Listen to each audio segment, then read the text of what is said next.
या मोबाइल के प्यार में मोबाइल के साथ हाथ जोड़े रखिए, तो मोबाइल से मुक्ति पाइए। बहुत बहुत धन्यवाद। मेरे ख्याल से इशारा आप समझ गए हैं कि आज के इस युग में जब तक ये अपना काम करेगा तब तक किसी भी दिव्य पवित्र क्षेत्र में भी रहकर भी आपको दुनिया में ही उलझाए रखेगा।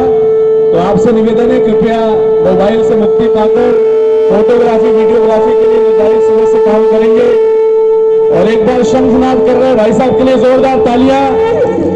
और भाई साहब अब अपना स्थान ग्रहण करेंगे, सम्मान पूर्वक उन्हें उनके स्थान तक हम पहुंचा रहे हैं। और आइए आदमी परिजनों, आरंभ में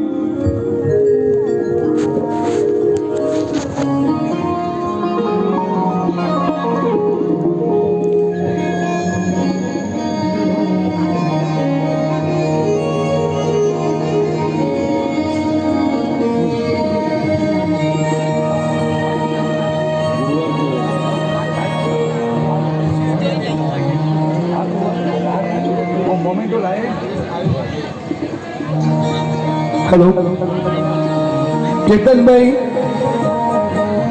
दयाल काका,